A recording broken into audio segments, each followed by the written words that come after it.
కేసీఆర్ గారిని మరిపించే సత్తా మాత్రం ఉండదు. నేను చిట్టినాయుడు కథ ఎందుకు చెప్తున్నా అంటే నాకు ఎవరో కాదు మీ ఎమ్మెల్యేనే చెప్పిండు. రోజు ఒక కథ చెప్తా మీకు. ఒకరోజు ఆదిలాబాద్కి సంబంధించి ఒక మన నాయకురాలు, ఒక సీనియర్ నాయకురాలు నాకు ఒక 4-5 నెలల కింద నా దగ్గరికి వచ్చింది. ఆమె వచ్చి అన్న జర మీరు అర్జెంటుగా శేర్లింగంపల్లి ఎమ్మెల్యేకి ఒక ఫోన్ చేయాలి అన్నది. ఎందుకమ్మా అన్న, మావాడు అయ్యప్ప సొసైటీలో ఒక బిల్డింగ్ కడుతున్నానా, ఆడ ఈ జిహెచ్ఎంసీలో చాపుతురట, ఎమ్మెల్యే చెప్తే ఇంటరట, జర ఒక ఫోన్ చేయన్నా అని వచ్చింది. నేను ఫోన్ చేసిన, అప్పుడు ఎమ్మెల్యే మన పార్టీలోనే ఉండే. ఫోన్ చేసి ఆయన ఏం చెప్పిండు ఎరికైనా, సార్ జిహెచ్ఎంసీలు కాదు పాడు కాదు, అదంతా ఇక్కడ తిరుపతి రెడ్డి ట్యాక్స్ నడుస్తుంది సార్ అయ్యప్ప సొసైటీలో. ఒక్కొక్క స్లాబ్కు అక్కడ 500 గజాల లోపల అయితే 10 లక్షలు ఇవ్వాలి, 500 గజాల పైన 1000 గజాల లోపల ఉంటేనేమో 18 లక్షలు ఇవ్వాలి సార్. ఇది తిరుపతి రెడ్డి ట్యాక్సు. జిహెచ్ఎంసీ వాళ్ళు స్వయంగా చెప్తున్నారు, అక్కడ ఎవరైనా పోతే తిరుపతి రెడ్డి కాడికి ఓన్రి, ఆడికి వెళ్ళి ఫోన్ వస్తే మేము ఊకుంటాము, లేకపోతే కూలగొడతామని చెప్తున్నారు సార్. ఇది మీ ఎమ్మెల్యేనే చెప్పిండు, నాకు ఎవడో కాదు. చెప్తే నిజమా అని నేనన్నా. అవును సార్ నిజం సార్, మాదాపూర్లో ఆఫీస్ ఉన్నది, ఆయన్నే నడిపిస్తున్నాడు, మీకు కావాలంటే మాదాపూర్ ఆఫీస్ కాడికి తిరుపతి రెడ్డి ఆఫీస్ కాడికి పోతే రోజుకో 200 మంది కనబడతారు సార్ అన్నాడు. నేను అడిగిన, వాడు ఏమైనా ఎమ్మెల్యేనా, ఎంపీ మంత్రి, వానింటికాడ ఎందుకుంటారా అని నేనన్నా. ఇక అట్లా నడుస్తుంది సార్, ఏం చేయాలి, మొత్తం చిట్టినాయుడు వాళ్ళ 7 అన్నదమ్ములదే రాజ్యం నడుస్తుంది మొత్తం అని మీ ఎమ్మెల్యేనే చెప్పిండు. అనగనగా ఓ చిట్టినాయుడు గారు, ఆ చిట్టినాయుడు గారికి 7 అన్నదమ్ములు, ఇక తలా దిక్కు అంచుకున్నారు. ఇప్పుడు తిరుపతి రెడ్డి అయ్యప్ప సొసైటీ మీద పడ్డాడు, కొండల రెడ్డి గుట్టల కొండల మీద పడ్డాడు, జగదీష్ రెడ్డికి సడన్గా 1000 కోట్లు వచ్చినాయి, ఆయన 1000 కోట్ల పెట్టుబడి పెడతాడట తెలంగాణలో. ఇంకో బామ్మరిదికి 1337 కోట్ల కాంట్రాక్ట్ నిన్న ముఖ్యమంత్రి గారు ఆయన డిపార్ట్మెంట్లోనే ఇచ్చిండు. ఇక మొత్తం ఎక్కడికక్కడ స్వైర విహారం చేస్తూ ఉన్నారు.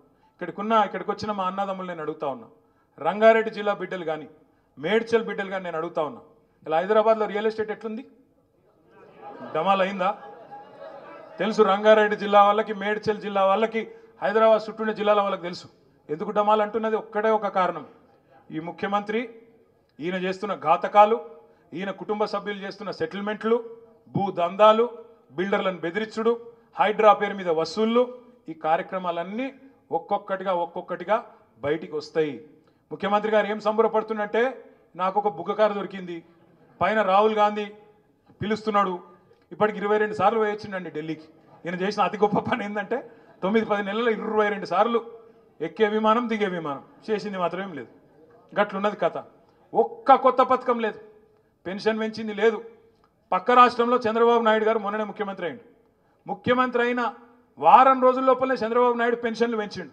మరి నాకు 10 నెలలు అయింది, నీకెందుకో పెంచేస్తలేదు, నీకెందుకో ఇచ్చిన మాట యాదికి లేదు. 100 రోజుల్లో చేస్తా అన్నాడా లేదా? 100 రోజులు అన్నాడా? మరి చేస్తున్నాడా?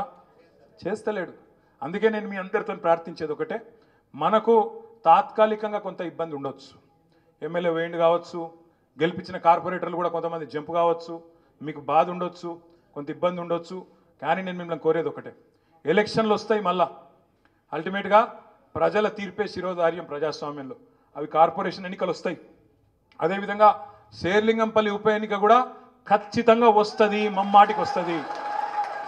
మీ దానిలోకెళ్ళే కొత్త వాళ్ళు ఎవరు రారు, మీ దానిలోకెళ్ళే ఒకరు తప్పకుండా ఎమ్మెల్యే అవుతారనే మాట కూడా నేను మీకు విజ్ఞప్తి చేస్తా ఉన్నాను. కార్పొరేటర్లు కూడా 10 మందిని చాకుల్లాంటి కార్యకర్తలను, చాకుల్లాంటి నాయకులను, పోయినోళ్ళ జాగాలు కూడా 10 మందిని తప్పకుండా కొత్త కార్పొరేటర్లను చేసే జిమ్మెదారి కూడా పార్టీదే, మేమందరం కూడా తీసుకుంటాం.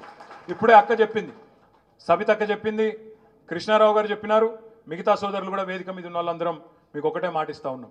శేర్లింగంపల్లిలో ఇంకొకడ హైదరాబాద్లో ఎక్కడ మీకు కష్టం వచ్చినా, ఎక్కడ మీకు ఇబ్బంది వచ్చినా క్షణాల మీద, ఎందుకంటే అందరం హైదరాబాద్లో ఉంటాం, క్షణాల మీద మీ దగ్గరికి ఉరికొస్తాం. తప్పకుండా అన్ని రకాలుగా మీకు అండగా ఉండే బాధ్యత మాది.